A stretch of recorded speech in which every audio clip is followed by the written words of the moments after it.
पाकिस्तान का air defence खोखला। पाकिस्तान के एक्सपर्ट ये कह रहे हैं कि पाकिस्तान का एयर डिफेंस खोखला। असल में क्या है, आप बाहर कितना भी तिरपाल से अपनी कमियों को ढांकने की कोशिश करें, आप अपने यहाँ जो फौज का ऑफिसर है उसे और प्रमोट करके ये दिखाने की कोशिश करें कि असल में हमने मार नहीं खाई है, हमने तो कुछ बहुत बड़ा अच्छा किया है अपने मुल्क के लिए, लेकिन जो हकीकत है वो कहीं ना कहीं से झांकेगी, वो कहीं ना कहीं से सिर उठाएगी। और यही हो रहा है इन स्टेटमेंट्स में। मेरे साथ जुड़ रहे हैं जनरल के सिन्हा, मेरे साथ मेरे इस तरफ खड़े हुए हैं एयर मार्शल PK श्रीवास्तव, और जिस कद की बात मैं कर रहा था कैप्टन श्याम मेरे साथ मौजूद हैं। आपको देखते हुए तो इस बात का ध्यान रखना होता है कि अगर टोपी लगाई हो तो टोपी ना गिर पड़े। बहरहाल ये जो पाकिस्तान की तरफ से आने वाली बातें हैं, क्या पाकिस्तान वाकई एक सुपरफिशियल अपनी स्ट्रेंथ को सामने पोर्ट्रे करके असल में अंदर से खोखला है इसलिए सब कुछ सामने आ रहा है, या यहीं से पाकिस्तान अपनी उन कमियों को दुरुस्त भी कर लेगा जो इस तरीके से, क्योंकि ये कहते हैं कि निंदक नियरे राखिए, शायद ये वही लोग हैं जो इनको चेता रहे हैं, ये कमियां सुधर जाएंगी क्या? दिनेश, पहली बात तो ये है कि हमें बहुत अच्छा लगा कि कम से कम कुछ एक्सपर्ट्स वहाँ ऐसे हैं जो सही बात समझते हैं। ये कुछ हैं, चुनिंदे होंगे एक दो, और ये सही बता रहे हैं। कीमत भी चुकानी पड़ेगी क्योंकि अब फील्ड मार्शल के अंदर कुछ उठ रहा होगा कि मेरी बातें खुल के क्यों आ रही हैं, लेकिन जैसे कहते हैं कि परतें खुलती आती हैं और खुल के सामने आया, इसमें कोई शक नहीं है। वो जानते हैं कि हमारा एयर डिफेंस सिस्टम पूरा नाकामयाब रहा। जो मिसाइल जहां से आनी थी आई और जहां जानी थी वहां गई। आप इसको क्या बोलेंगे? आपके 9 आतंकवादी के ठिकाने गए, आपके 12 एयरपोर्ट एयरफोर्स के स्टेशंस गए, एयरफील्ड्स गए, और ख़ास तौर से आपके कमांड एंड कंट्रोल सेंटर जो 60 से 80 मीटर नीचे बताए जाते हैं, उसमें आप घुस के आपने मारा, और सब ऐसी चुनिंदा चीज़ें आपने ख़त्म की, चाहे वो UAV का जमावड़ा हो जहां वेपन सिस्टम हो, या चाहे उनके रनवे ऐसे क्रॉसिंग पर मारा आपने, या किराना हिल जहां की धमाका होता ही रहा होने के बाद और उनके दरवाजे बंद कर दिए। जितने उनके इंपॉर्टेंट एयर बेसिस थे आपने उन सबको निरस्त कर दिया। मतलब उनकी जितनी कमजोरियां थी उनको आपने सतह पर लाने का काम किया। लेकिन ये बात समझी लोगों ने, अब ये आप लोगों ने समझी और इसको अंडरलाइन कर ले। लेकिन अब एक बात और समझ लीजिए, पाकिस्तान असल में अगर खुद में देखें आप तो पाकिस्तान की हैसियत कुछ भी नहीं है। और मिथुन चक्रवर्ती ने तो बीते दिनों बता भी दिया था, आपने सुना था कि अगर वो डैम बनाकर वगैरह वगैरह, मैं वो कह नहीं सकता, तो फिर पाकिस्तान की हालत तो उतने से ही खराब हो जाएगी। लेकिन एक दूसरी बात यह है कि पाकिस्तान को उसकी न्यूसेंस वैल्यू के लिए कई मुल्क इस्तेमाल करते हैं। उसमें आपने देखा कि इन दिनों अमेरिका उस न्यूसेंस वैल्यू की कद्र कर रहा है। तो बीतों दिनों ऑपरेशन सिंदूर के समय जो कहा जा रहा था कि कुछ कोऑर्डिनेट्स चाइना की तरफ मिल रहे थे, चाइना की तरफ से मिल रहे थे, टर्की मदद कर रहा था, क्या चाइना वाला हेल्प वाला एंगल आने वाले दिनों में बंद माना जाए?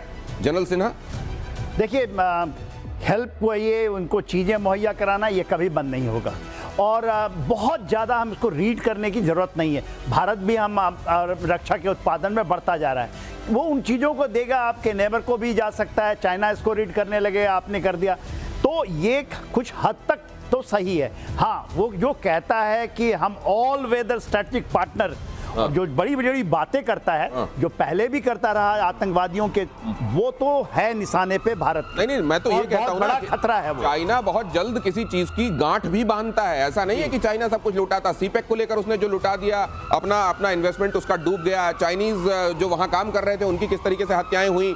चाइना ऐसा नहीं कि सब कुछ चीजों को बड़ा हंकी डोरी मान रहा है पाकिस्तान के संदर्भ में। और क्योंकि अब अमेरिकी दादागिरी की वजह से एक नया तरह का अलाइनमेंट आप देख रहे हैं, रशिया, चाइना, इंडिया, क्या इसका एक बहुत बड़ा असर पाकिस्तान पर पड़ेगा? इंडियन नेवी से जुड़ी है बड़ी खबर, देखिए कैप्टन श्याम के पास चलेंगे। उसके बाद भारत के मुकाबले समुद्री शक्ति में पाकिस्तान कोसों दूर। पाकिस्तान के पास एक भी विमान वाहक पोत नहीं है, पाकिस्तान के पास एक भी विध्वंसक पोत नहीं, पाकिस्तान के पास एक भी परमाणु पनडुब्बी नहीं। नेवी के का मुकाबला अगर नेवी के पैरामीटर्स में देखा जाए तो कहां है पाकिस्तान भारत के मुकाबले? धन्यवाद, जय हिंद, समनो बरना। नेवी की कैपेबिलिटी अगर आप देखें तो हमारे पास जो फ्लीट है, हमारी इंटीग्रेटेड जो फ्लीट है, 2 एयरक्राफ्ट कैरियर, 20 से ज़्यादा सबमरीन, और हमारे पास एक 250 से ज़्यादा जहाज। और पाकिस्तान की बात करें तो उनके पास 50 शिप्स करीब हैं। उनके पास मैरीटाइम पेट्रोल एयरक्राफ्ट हैं, अपना भी बना रहे हैं वो, और बाहर से भी खरीदा उन्होंने। हमने कई तरह की जो घटनाएं देखी हैं अभी कुछ दिनों पहले। अभी आप हंगूर क्लास की सबमरीन जो लगातार वो 8 सबमरीन बना रहा है, तो करीब 8 सबमरीन उसके पास है और लगातार उसमें बढ़ोतरी कर रहा है। और ये बात समझ के चलिए कि एयर इंडिपेंडेंट प्रोपल्सन के सबमरीन के साथ उनकी सबमरीन बन रही है, जो हमारे लिए एक डिटरेंस खतरनाक हो सकती है।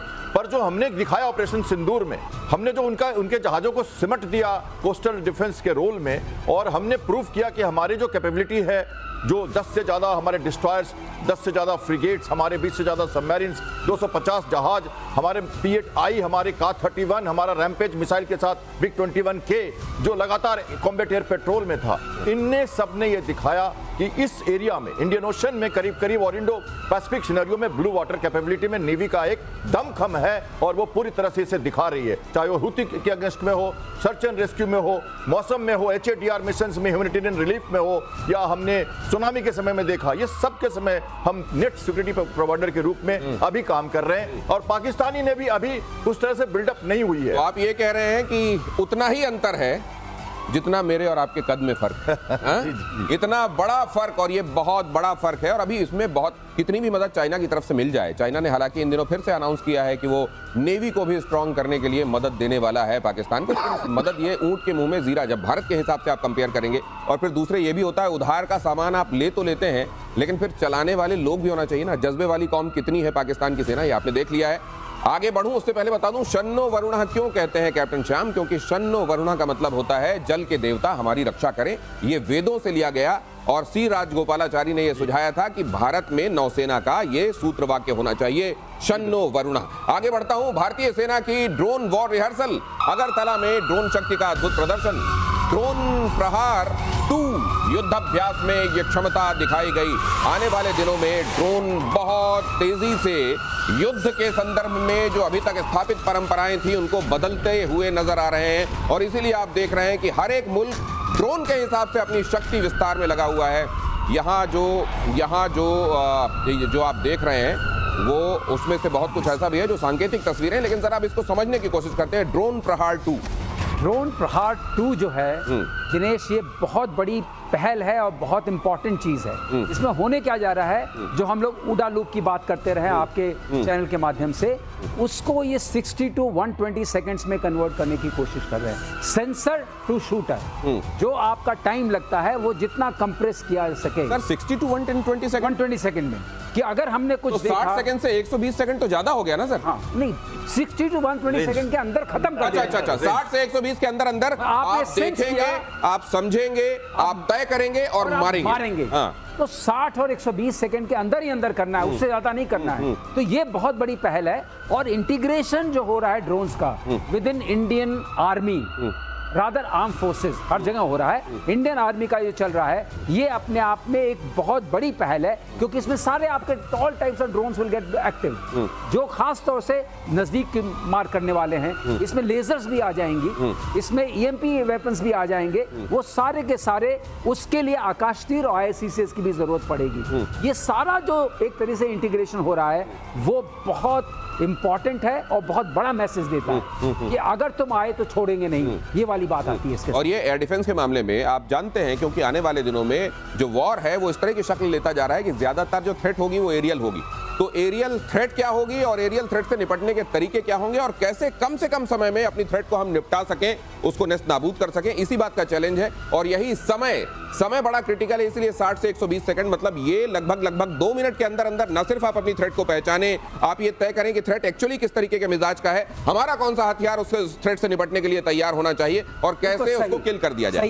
ROI is very important, return on investment, क्योंकि बजट की भी बात होती है। बजट की बात होती है, मतलब आप किसी भी चींटी को मारने के लिए हाथी जैसा कुछ इस्तेमाल नहीं कर सकते, इसलिए जिस तरह की थ्रेट उस तरह का हथियार। इसीलिए ये इंटीग्रेशन, ये नेटवर्किंग बड़ी जरूरी है। अगली खबर देखिए, ब्रह्मोस ने उड़ाए पाकिस्तान और चीन के होश। ब्रह्मोस के मलबे की जांच में जुटा हुआ है चीन। स्कैल्प मिसाइलों की पाकिस्तान में जांच जारी है। पाकिस्तान में चीनी एक्सपर्ट कर रहे हैं जांच।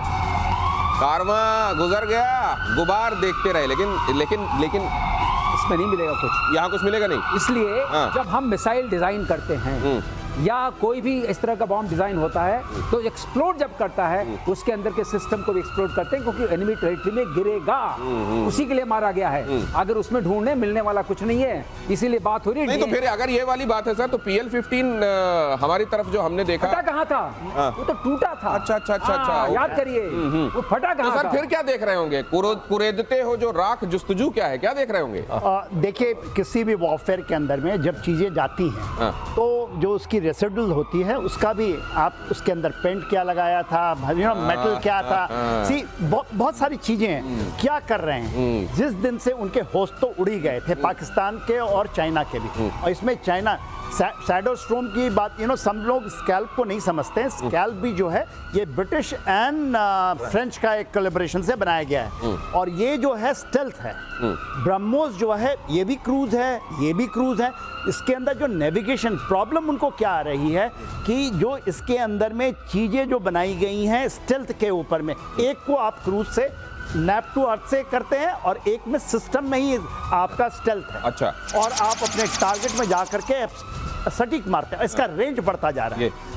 लेकिन जब आप ये बता रहे हैं सर कि ये राख कुरेद कर भी ये क्यों कोशिश हो रही है? अब आप ये सोचिए, आज के जमाने में अगर अलास्का जाते हैं पुतिन तो उनके साथ पूफ ब्रीफकेस जाता है, उनके एक्सक्रीशन का भी कहीं कोई ट्रेस ना मिले, उससे कुछ पता ना कर लिया जाए कि यहाँ इनको बीमारी क्या है। आजकल इस तरीके से इतना अंदर घुसकर दुश्मन के बारे में जब जानने की कोशिश की जा रही है तो ठीक है, कोशिशें उधर भी हो रही हैं, लेकिन जैसा पीके श्रीवास्तव सर ने कहा मिलेगा कुछ नहीं। अगली खबर, ऑपरेशन सिंदूर की मार से तिलमिलाया पाकिस्तान, मुनीर का नई मिसाइल फोर्स बनाने का ऐलान। इसका नाम आर्मी रॉकेट फोर्स कमांड रखा गया है। फतह सीरीज की मिसाइलें इसमें शामिल होंगी। अब आप ये सोचिए कि कोई ऐसा व्यक्ति हो जिसको कभी जीवन में इज्जत ही ना मिल रही हो, तो उसने सोचा हो कि अब मैं एक काम करूंगा, मुझे तो मिली नहीं, मैं अपने लड़के का नाम नमस्ते रख दूंगा। नमस्ते। अब जो भी उसको बुलाया है, नमस्ते इधर आओ, हाँ नमस्ते नमस्ते नमस्ते, ये वाली। अब ये रॉकेट फोर्स नाम रख के आप ये क्या कर लेंगे? आपकी कुव्वत के बारे में पहले से ही अंदाजा है। सबसे बड़ी चीज होती है किसी भी जगह पर कोई भी राष्ट्र उतना ही मजबूत होता है जितना उसका जो ऑब्जेक्टिव होता है, उसका जो कॉज होता है, उसको लेकर वहां की कौम ईमानदारी से कनेक्शन महसूस करती है। सही बात है। इसीलिए भारत भारत है और इसीलिए भारत विश्व गुरु रहा है। और आप जानते हैं, झूठ की बुनियाद पर बना हुआ पाकिस्तान असल में खुद को एक मुल्क है बताने की कोशिश में आज भी लगा हुआ है। वो मुल्क असल में बन ही नहीं पाया। और ऐसे में रॉकेट फोर्स, सर ये रॉकेट नाम तो रख लिया है फोर्स का, बना भी लेंगे, कर भी, चाइना से उधार ले रहे हैं असल में ये सभी। देखिए ये तो एक प्रवर्तन है, ये कुछ अब उन्होंने अपने वो मना रहे थे अपना स्वतंत्रता दिवस, उन्होंने कुछ अनाउंस कर दिया, उसके पहले ने एक फतह 4 की मिसाइल की एक फोटो भी डाल दी और उन्होंने कहा हम लगातार डेवलपमेंट कर रहे हैं। डरे हुए हैं, वो घबराए हुए हैं ऑपरेशन सिंदूर के बाद से, भय खाए हुए हैं और बौखलाए हुए हैं, तो कुछ न कुछ नया परिवर्तन करना चाहते हैं। उन्होंने एक तरह से क्या किया, कहा कि कन्वेंशनल मिसाइल्स की एक फोर्स बना रहे हैं हम, उसमें वो न्यूक्लियर कैपेबल की बात भी नहीं कर रहे हैं। उन्होंने ये ध्यान से कहा है कि वो कन्वेंशनल मिसाइल्स रखेंगे, कौन कौन सी मिसाइल उसमें रखेंगे, कौन सी नहीं रखेंगे।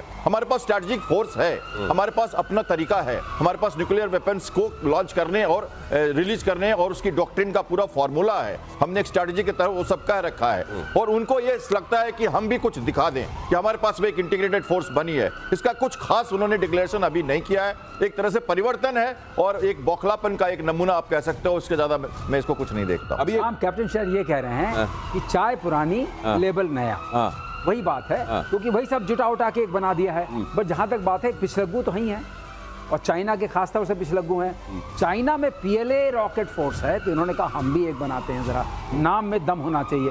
नाम में दम तो हमेशा से रहा है, फतह, अबाबील, हाँ, गौरी, मतलब ऐसा लगेगा कि अब मार भी मर जाएगी और आपने हाल देखा। वही बात है और कोई खास बात नहीं। Integrated rocket force is an amalgamation of all the rockets they have. Let's see क्या कर पाएंगे। जब तक वो ICCS टाइप चीज इनके पास नहीं होगी, नेट सेंट्रिसिटी नहीं आएगी, ये नहीं कर सकते। और नेट सेंट्रिसिटी घर में बनानी पड़ेगी, उसकी ताकत है। नेट सेंट्रिसिटी घर में बनानी पड़ेगी, उसकी ताकत है नहीं। ये वही है कि शायद एक बार फिर से नामों के जरिए कोई मैसेज देने का ख्याल दिल में आया है, इसीलिए पाकिस्तान ने रॉकेट फोर्स बनाया है और भारत ने रॉकेट फोर्स की शुरुआत कर भी दी है। अगली खबर देखिए, रॉकेट फोर्स में शामिल होगी ब्रह्मोस इंटीग्रेटेड रॉकेट फोर्स की शुरुआत। यही इंटीग्रेशन जिसकी बात कर रहे थे PK Srivastava sir, integrated rocket force की शुरुआती तैनाती LAC पर होगी। अब जब ये वही वाली बात है कि आप नाम तो रखें, लेकिन नाम के साथ सब्सटेंस होना चाहिए। हिंदुस्तान में जब कोई चीज बनती है तो फिर उसके साथ वो सब्सटेंस भी होता है, जो उसके लिए केवल लेबल नहीं होता है, केवल नाम नहीं रखा जाता है, उसके साथ साथ जो जो चीजें जरूरी होती हैं वो भी उसकी भी तैयारी होती है। अब भारत के संदर्भ में रॉकेट फोर्स को समझाइए सर, जनरल सिन्हा। देखिए, जब हम रॉकेट फोर्स की बात करते हैं, हमारे पास ऑलरेडी हम उसको नाम देने वाले रॉकेट फोर्स वो है और हमारी रॉकेट फोर्सेस में रॉकेट सिस्टम ही है और उसके साथ मिसाइल सिस्टम्स भी हैं। जितने भी आप आर्टिलरी यूनिट को देखते हैं हमारी आज में, वो है ही रॉकेट फोर्स। वो तो हमारे उसके अंदर अंदर में इंटीग्रेशन है और short range, medium range, long range तीनों की इंटीग्रेशन है। वो उसको भरे कॉपी कर ले, नाम दे दीजिए। मगर देखिए आपके पास चीज़ें क्या हैं। आपने कहा ब्रह्मोस की देख रहे हैं, स्कैल्प की देख रहे हैं, आपने अग्नि 5 किया, अग्नि 1 1 2 3 4 5, आपने कहा आकाश। तो जो चीज़ें आपको बैटल वर्दीनेस प्रूव करती है उसकी एक्चुअल वैल्यू है। देखिए अभी ये कहते हैं हम स्कैल्प का भी देखेंगे, स्कैल्प प्रूव हुआ है इस बैटल में, S-400 हुआ है, पर HQ-16 तो मारा गया, HQ-9 मारा गया, रोक तो नहीं पाए ना। तो आप देखेंगे सामरिक तरीके से किस चीज के लिए लोग भागते हैं। लोग बात करते थे पैट्रियट मिसाइल, मगर आज पैट्रियट के लिए खत्म कर रहे हैं पूरे सिस्टम को। वो कहते हैं S-400, S-500 की बात करते हैं। जो आपका एरो 2-3 जो इजराइल बना रहा है, वो उसकी भी बात, इजराइल भी बहुत सारी चीजें लेके आ रहा है हमारे पास। ये एक बात मैं ऐड करना चाहूंगा सर कि ये डिस्टेंट ऑपरेशन का मैसेज बहुत क्लियर जाता है इसमें। बियॉन्ड द रेंज फायरिंग की बात हो रही है।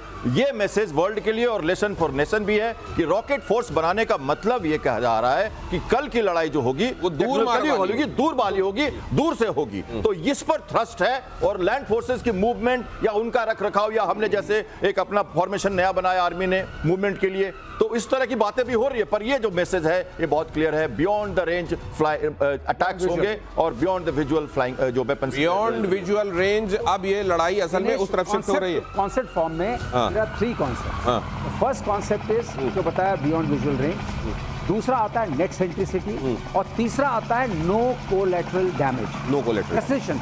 ये तीनों को अगर आप हमेशा ध्यान में रखें तो आजकल के जो वेपन सिस्टम्स आ रहे हैं वो इनको ध्यान में रख के आ रहे हैं। और नेचुरली अगर आपको पहुंचना है तो आपको कंटेस्टेड एनवायरनमेंट में सर्वाइव करना है, इसलिए आपको स्टेल्थ फीचर भी डालना पड़ेगा। इसलिए स्टेल्थ फीचर, ये 3 महत्वपूर्ण बिंदु जिसको बताया जा रहा है, बियॉन्ड विजुअल रेंज के साथ होगा, नेट सेंट्रिसिटी मतलब उसको आप इंटीग्रेट करेंगे कहीं ना कहीं से, और तीसरी महत्वपूर्ण प्रिसिशन होना चाहिए, कोलैटरल डैमेज नहीं होना चाहिए। अगली खबर यह है, मेक इन इंडिया से जुड़ी ये बड़ी खबर है, भारत खुद बनाएगा फाइटर प्लेन।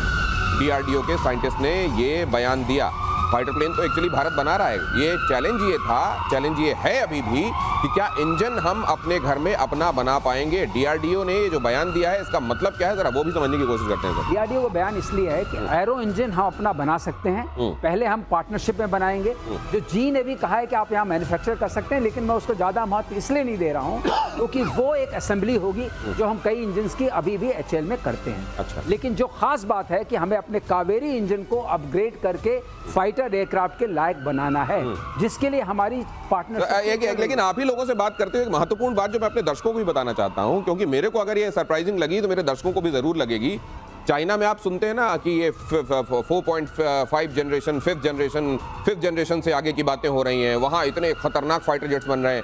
वो भी अपने घर में इंजन नहीं बना पाते। ये हमको इन्हीं एक्सपर्ट्स ने बताया है। चाइना भी इतने खतरनाक, कम से कम ब्रोशर में और कहने के लिए तो खतरनाक है ही है वो, ये इस तरीके के फाइटर जेट बनाता है, वो भी इंजन नहीं बना पा रहा है। वो सारे RD सीरीज के रशियन इंजन हैं, रशियन AL सीरीज के हैं। हाँ। तो वो सारे कॉपी हैं। हाँ। कॉपी सारे हैं। कोई चीज ऐसी नहीं शुरू हुई है चाइना में जिसको आप कह सकते हैं इन्होंने अब इनिशियो किया या वो रिसर्च करके अपने यहाँ उसको किया है। आजकल AI में इनकी जो फाइलिंग हो रही है, वर्ल्ड जो हमारे यहाँ IP वाला सिस्टम होता है, उसमें WIPO जिसको बोलते हैं, world intellectual property organisation, rights organisation, उसमें इनकी फाइलिंग आजकल AI में हो रही है। अच्छा। लेकिन कैसी हो रही है उसके ऊपर, क्वालिटी के ऊपर अभी बहुत संदेह है और बहुत सारी चीजें हैं। लेकिन जहां तक इंजन का सवाल है, जो ये आपके डॉक्टर साहब कहने की कोशिश कर रहे हैं, DRDO साइंटिस्ट, वो कह रहे हैं इंजन बनाने की क्षमता हमारे अंदर है। ये क्यों कह रहे हैं दिनेश? इंजन बनाने की क्षमता इसलिए कह रहे हैं कि जो आपको इकोसिस्टम चाहिए,